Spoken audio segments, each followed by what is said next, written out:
हर हर महादेव दोस्तों, स्वागत है आप सभी का हमारे YouTube चैनल में। आज हम बात करेंगे डिलीवरी रूम में आपके साथ क्या क्या होता है। आज का जो हमारा टॉपिक है वो हमारा टॉपिक यही है कि डिलीवरी रूम में आपके साथ क्या क्या होता है। आपको ये जानना बहुत ज़्यादा ज़रूरी होता है कि आपके साथ डिलीवरी रूम में क्या क्या होता है। जब आप अपने 9th मंथ के पास पहुँच जाती हैं और आपको ड्यू डेट दे दी जाती है, तो आपको ये जानना बहुत ज़्यादा ज़रूरी हो जाता है कि आपके साथ डिलीवरी रूम में क्या क्या होता है। उस समय आपको किन किन चीज़ों का ध्यान रखना चाहिए। तो ये सारी चीज़ें आपको जानना बहुत ज़्यादा ज़रूरी होता है, क्योंकि आप बहुत सारी ऐसी लेडीज़ हैं जो फर्स्ट टाइम माँ बनने वाली हैं, जो फर्स्ट टाइम बेबी को जन्म देने वाली हैं, तो उनको पता नहीं होता कि उस समय उनके साथ क्या क्या होता है। तो ये सारी चीज़ें आपको जानना बहुत ज़्यादा ज़रूरी होता है। अब मैं आपको बताऊँगी कि डिलीवरी रूम में आपके साथ क्या क्या होता है। सबसे पहली बात, आपको ये जानना बहुत ज़्यादा ज़रूरी है कि डिलीवरी रूम में आपके साथ क्या क्या होता है वहाँ पे, क्योंकि अगर आपको उस समय ये सारी चीज़ों का पता रहेगा तो आप उस समय थोड़ा ऑफर्ड फील नहीं करेंगे, क्योंकि ये चीज़ सबके साथ होती है। अगर आप अभी मैरिड हो तो मैरिड एक ना एक दिन तो माँ आप जरूर बनोगी, या आप माँ बनने वाली होंगी, या जो अनमैरिड है उनको भी ये चीज़ जाननी चाहिए, क्योंकि उनकी भी शादी होगी, वो भी उनके भी बेबी होगा। तो मेरे हिसाब से ये सबके लिए जानना बहुत ज़्यादा ज़रूरी होता है कि डिलीवरी रूम में आपके साथ क्या क्या होता है। और ये आपको जानना भी चाहिए, क्योंकि आपको अगर ये सारी चीज़ें पहले से ही पता होंगी तो आप उस समय थोड़ा ऑफर्ड फील नहीं करेंगे। जो जो आपके साथ वहाँ पे होता है, आपको ये नहीं लगेगा कि यार ये मेरे साथ क्या हो रहा है। आप बहुत ज़्यादा घबरा जाएंगी उस समय। मतलब जो भी वहाँ पे आपके साथ होगा तो आप उसको अच्छे से मतलब डॉक्टर को, नर्स को सपोर्ट नहीं कर पाएंगे, क्योंकि आपको थोड़ा ऑफर्ड फील होगा उस समय। अगर आपको पहले से ये सारी चीज़ों की जानकारी होगी तो आप इतना ऑफर्ड फील नहीं करेंगे उस समय वहाँ पर। तो चलिए, अब मैं आपको एक एक करके सारी चीज़ें क्लियर कर दूंगी कि आपके साथ डिलीवरी रूम में क्या क्या होता है। सबसे पहली बात ये है कि जब आपको ड्यू डेट दे दी जाती है, ऐसा नहीं है कि जोन सी आपको डेट दी गई है कि उसी डेट पे आपकी डिलीवरी होगी। अगर आपको कोई डेट दी गई है, हो सकता है उससे एक हफ्ता पहले आपकी डिलीवरी हो जाए या एक हफ्ता बाद आपकी डिलीवरी हो जाए। ऐसा नहीं है कि जो डॉक्टर ने जो भी डेट आपको दी हुई है उसी डेट पे आपकी डिलीवरी होनी है, ऐसा बिल्कुल भी नहीं होता। ठीक है, वो डेट आपको दे के रखते हैं कि इसके आसपास आपकी डिलीवरी कभी भी हो सकती है। सबसे पहला पॉइंट तो यही हो गया। दूसरा पॉइंट ये होता है कि आपको जब भी लेबर मतलब आपको पेन शुरू होता है, आपको पेन शुरू हो गया है, आप घर पे हो, आपको पेन शुरू हो गया है, आपको बहुत इतना पेन हो रहा है कि आपको सहन नहीं हो रहा है बिल्कुल भी, और कुछ टाइम के लिए रुक जा रहा है, फिर दोबारा आपको पेन हो रहा है, तो इसका मतलब आपकी डिलीवरी अब होने वाली है।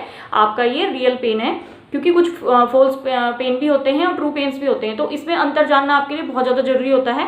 इसके लिए भी जल्दी मैं एक वीडियो बनाऊंगी कि ट्रू पेन्स कैसे होते हैं और फॉल्स पेन कैसे होते हैं। तो इसके लिए भी जल्दी मैं आपके लिए एक वीडियो बनाऊंगी, जिससे आपको थोड़ी हेल्प मिल जाए कि अगर आपको ट्रू पेन हो रहे हैं तो आपको उसके बारे में पता होना चाहिए, फॉल्स पेन हो रहे हैं तो उसके बारे में भी आपको पता होना चाहिए। चलिए हम बात करते हैं। आपको पेन हो रहा है, आप दर्द नहीं सहन कर पा रही हैं, तो इसका मतलब आपकी डिलीवरी होने वाली है। तो आप डॉक्टर के पास जाएंगी। डॉक्टर के पास जाने के बाद आपका क्या होगा, आपका एक एग्जामिनेशन होगा। एग्जामिनेशन मीन्स आपका इंटरनली एक्सटर्नली चेकअप होगा। सबसे पहले आपका पेपर वर्क चेक होगा। जैसे ही आप जाएंगी, पेपर वर्क में आपका चेक किया जाएगा आपकी सोनोग्राफी कंप्लीट है या नहीं है, आपके जो इंजेक्शन हैं वो कंप्लीट हो रखे हैं या नहीं हो रखे हैं, आपके सारे टेस्ट हैं वो सारे कंप्लीट हैं या नहीं है। सारा पेपर वर्क जितना भी होता है वो सब चेक किया जाता है वहाँ पे आप जब उस समय डिलीवरी के लिए जाती हैं। उसके बाद ये सारी चीज़ें चेक होने के बाद आपका बीपी चेक किया जाता है, आपकी पल्स रेट चेक की जाती है, आपका एब्डोमिनल चेकअप किया जाता है। ये सारे चेकअप आपके उस समय डॉक्टर करती है डिलीवरी रूम में जाने से पहले। ठीक है, उसके बाद क्या होता है, फिर आपका एक्सटर्नली चेकअप किया जाता है। एक्सटर्नली चेकअप में क्या होता है, वेजाइना को चेक किया जाता है आपकी विद अ फिंगर डाल के, यानी कि 2 फिंगर डॉक्टर अंदर डालती है, उसमें इंसर्ट करती है अंदर फिंगर वेजाइना में। इसमें शर्माने वाली कोई बात नहीं है या इसमें घबराने वाली कोई बात नहीं है, ये सबके साथ होता है, ये नॉर्मल है। ये इसमें ना तो आपको घबराना है, ना आपको इसमें शर्माना है, बिल्कुल भी ना आपको इसमें झिझक करनी है, क्योंकि ये सबके साथ होता है। ठीक है, वो चेक करती हैं कि ये कोई फॉल्स पेन तो नहीं है, या फिर आपको जो पेन है, पेन्स की जो आपके जो पेन है वो रियल है या नहीं है। तो वो डॉक्टर उस समय चेक करती है, या चेक करती है कि बच्चेदानी का मुंह खुलना शुरू हुआ है या नहीं हुआ है, तो डॉक्टर उसको चेक करती है उस समय। ठीक है, फिर वो चेक करने के बाद अगर डॉक्टर को लगता है कि भाई बच्चेदानी का मुंह 2 फिंगर खुल चुका है, उसके बाद डॉक्टर अपनी नर्स को बोलती है कि आपके प्यूबिक हेयर जो होते हैं उनको हेयर रिमूव करने के लिए बोलती है डॉक्टर। उसमें भी आपको बिल्कुल भी शर्माने वाली कोई बात नहीं है। आपको ये नहीं सोचना कि मेरे साथ क्या हो रहा है, बिल्कुल भी आपको डरना नहीं है, ना आपको शर्माना है। वो होता है, वो रिमूव करे जाते हैं, और वो होने भी चाहिए, क्योंकि उस समय सब कुछ क्लीन होगा, अच्छे से सब कुछ साफ सुथरा होगा, तो उस समय डिलीवरी के समय कोई दिक्कत नहीं होगी। ठीक है, तो ये भी आपको बिल्कुल भी इसमें शर्माने वाली कोई बात नहीं है, ना आपको डरने वाली कोई बात है, ये सबके साथ होता है। ठीक है, वो आपके रिमूव कर दिए जाते हैं। उसके बाद जब डॉक्टर सब कुछ क्लीन, नर्स सब कुछ क्लीन कर देती है उस समय, उसके बाद आपको एनीमा दिया जाता है। एनीमा क्या होता है, वैसे अगर आपको नहीं पता तो मैं अभी आपको बताऊंगी, जिनको पता है उनके लिए बहुत अच्छी बात है, जिनको नहीं पता मैं बता रही हूँ अभी। एनीमा इसलिए दिया जाता है क्योंकि जो आपकी बच्चेदानी होती है, बच्चेदानी की पीछे आपकी पेशाब की थैली होती है, फिर उसके पीछे आपकी मल की थैली होती है। तो उस समय क्या होता है, कभी कभी क्या होता है, जब डिलीवरी के समय आपको पुश करने के लिए बोला जाता है, तो बहुत सारी महिलाओं का या किसी किसी महिलाओं का उस समय शुशु पोटी निकल जाता है। ठीक है, वो नॉर्मल है, निकल जाता है पुश करते हुए, इसमें कोई शर्माने वाली कोई बात नहीं है, निकल जाता है। तो उस समय ये सिचुएशन ना हो, इसलिए डॉक्टर पहले ही आपको एनीमा दे देती है। किसी किसी को नहीं दिया जाता, पर ज़्यादातर महिलाओं को दिया जाता है हॉस्पिटल में ये डिलीवरी के समय, तो वो आपको दिया जाता है उस समय। उससे क्या होता है, आपका जितना भी मल है वो सारा साफ हो जाता है, आपका पेट। एनीमा क्या होता है, एक पाइप होता है पीछे से, जो एक पाइप होता है 4 इंच लंबा एक पाइप होता है, उसमें फ्लूइड डाला जाता है। वो फ्लूइड आपके पीछे एनएस में डाल दिया जाता है। तो जैसे ही वो डाल दिया जाता है, उसके 2 मिनट बाद या 1 मिनट बाद आपको पोटी की शिकायत होती है, तो आप उस समय पूरा अच्छे से फ्रेश हो जाती हैं। बिल्कुल एक ही बार होता है ये, ऐसा नहीं है कि आप बार बार जाएंगी, एक ही बार होता है, और अच्छे से आप बिल्कुल फ्रेश हो जाती है। उस समय जो भी आपका मल होता है, आपका रेक्टम मतलब पूरी तरीके से खाली होना चाहिए उस समय, डिलीवरी के समय आपका जो रेक्टम है पूरी तरीके से खाली होना चाहिए, इसलिए डॉक्टर आपको एनीमा देती है। इसमें भी आपको घबराना नहीं है बिल्कुल भी, ये भी ज़्यादातर महिलाओं को दिया जाता है। ठीक है, डॉक्टर इसको देती है उस समय, क्योंकि सुसु पोटी ना निकले डिलीवरी के टाइम पे, क्योंकि इससे बच्चे को भी नुकसान हो सकता है, इसलिए ये सारी चीज़ें उस समय आपके की जाती है डिलीवरी के समय। ठीक है, उसके बाद डॉक्टर आपको फिर से चेक करती है फिंगर डाल के कि आपको पेन अच्छे से आ रहा है या नहीं आ रहा है। बच्चे की फीटल हार्ट रेट चेक की जाती है मॉनिटर द्वारा, वहाँ पे उसको बार बार चेक किया जाता है कि बच्चे की हार्ट बीट सही से हो रही है या नहीं हो रही है, बच्चे को कोई अंदर दिक्कत तो नहीं है, या बच्चा स्ट्रेस में तो नहीं जा रहा है। तो ये सारी चीज़ें उस समय डॉक्टर बार बार आके चेक करती है, आपको भी चेक करती है, नीचे से वो फिंगर डाल के आपको चेक करती हैं कि बच्चे का मतलब बच्चेदानी का मुंह अच्छे से खुल रहा है या नहीं खुल रहा है। मॉनिटर के द्वारा बच्चे की हार्ट बीट्स वगैरह चेक की जाती है उस समय कि बच्चे की हार्ट बीट्स वगैरह अच्छे से आ रही है या नहीं आ रही है, बच्चे को अंदर कोई प्रॉब्लम तो नहीं है। उसके बाद ये सारी चीज़ें चेक करती हैं। ये आपका तब तक चेक किया जाता है जब तक आपकी बच्चेदानी का मुंह 10 सेंटीमीटर तक नहीं खुलता है, क्योंकि आपको पता ही होगा कि बच्चा पैदा करने के लिए बच्चेदानी का मुंह 10 सेंटीमीटर तक खुलना चाहिए। उस समय आपको और ज़्यादा पेन होते हैं, जिनको कम पेन होते हैं उनको इंजेक्शन भी दिए जाते हैं पेन के। आपको इंजेक्शन भी दे सकती है डॉक्टर, अगर आपको फुल पेन नहीं हो रहे हैं, थोड़े थोड़े पेन हो रहे हैं, तो डॉक्टर उस समय आपको इंजेक्शन भी दे सकती है पेन के, तो उससे और ज़्यादा आपको पेन शुरू हो जाते हैं। जैसे जैसे आपके पेन बढ़ते जाएंगे, जैसे जैसे आपका पेन बढ़ता जाएगा, वैसे वैसे बच्चा नीचे हेड डाउन करता है। हेड डाउन करने के बाद बच्चा नीचे पुश करता है, मतलब अपने आप को, तो वैसे वैसे करके आपका जो बच्चेदानी का मुंह है वो 10 सेंटीमीटर तक खुल जाता है। जैसे ही आपका 10 सेंटीमीटर बच्चेदानी का मुंह खुलता है, उसके बाद तुरंत डॉक्टर अपनी नर्स को बोल के आपको डिलीवरी रूम में ट्रांसफ़र कर देती है। ठीक है, आपको डिलीवरी रूम में लेके जाया जाता है। उसके बाद आपको पुश करने के लिए बोला जाता है। डॉक्टर आपको मोटिवेट करती है पुश करने के लिए।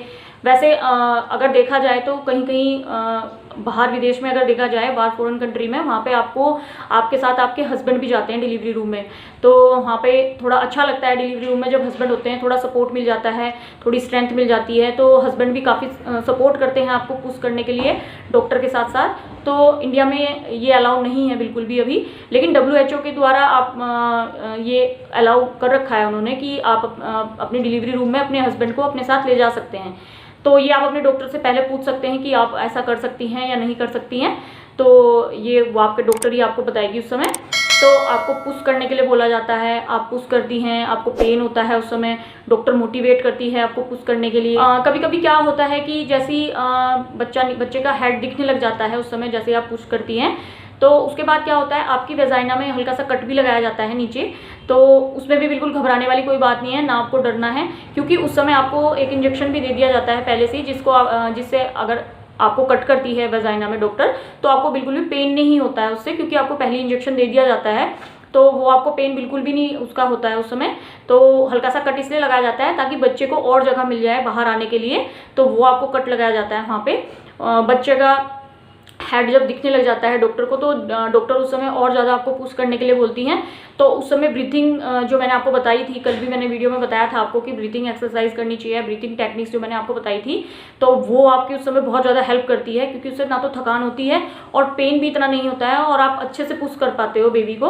तो डॉक्टर आपको उस समय वो भी बोलती है कि अच्छे से अंदर से सांस भर के फिर अंदर से एकदम से छोड़िए। तो वो भी आपकी जो टेक्निक है वो भी आपके बहुत काम आती है उस समय डिलीवरी रूम में। तो उस समय बच्चे का सर बाहर आता है, पहले बच्चे का सर बाहर आता है, फिर बच्चे का एक शोल्डर बाहर आता है, फिर बच्चे का दूसरा शोल्डर बाहर आता है। ऐसे ऐसे करके बच्चे का पूरा पेट, पूरा जो वो पूरी बॉडी है, जो पूरी बॉडी पूरी बाहर आती है बच्चे की।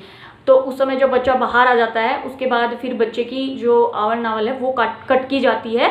वैसे ये फ़ौरन में तो ये जो नाल है ये काटने का पतियों को भी दिया जाता है, मतलब हस्बैंड काटते हैं फ़ौरन में तो ये ज़्यादातर, लेकिन हमारे यहाँ ऐसा नहीं है, उसको डॉक्टर ही कट करती है। हमारे यहाँ हस्बैंड नहीं जाते हैं डिलीवरी रूम में, तो फिर उसकी वो काट दी जाती है। उसके बाद जब आपका बेबी हो जाता है, बच्चे का उस समय रोना भी बहुत ज़्यादा ज़रूरी होता है। आपका बच्चा रोता है उस समय आपको आपका बेबी दिखाया जाता है, बेटा हुआ है या बेटी हुई है वो आपको दिखाया जाता है, उस समय आपके बच्चा आपको दिखाया जाता है।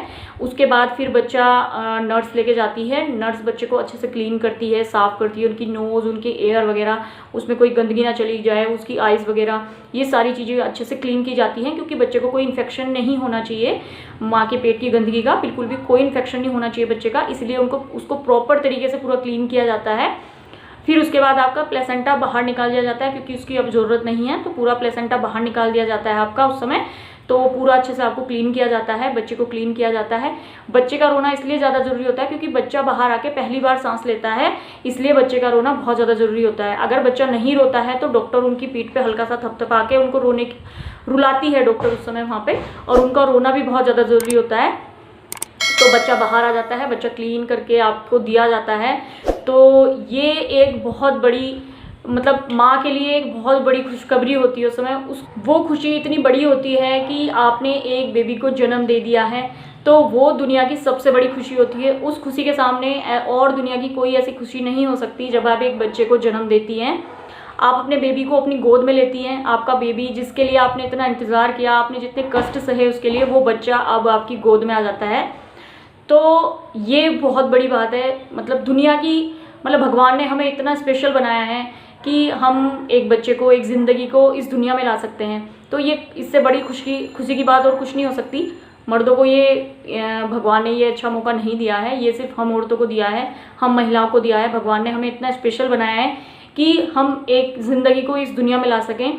तो बच्चे को उस समय आपकी गोद में दिया जाता है, वो खुशी बहुत बड़ी होती है। आप माँ बन चुकी होती हैं उस समय, आपके पास एक नन्ही सी जान होती है। तो ये आपके साथ डिलीवरी रूम में होता है, और भगवान का हमें शुक्रिया करना चाहिए कि भगवान ने हमें इस लायक बनाया है कि हम एक ज़िंदगी को, एक छोटे से बच्चे को इस दुनिया में ला सकें।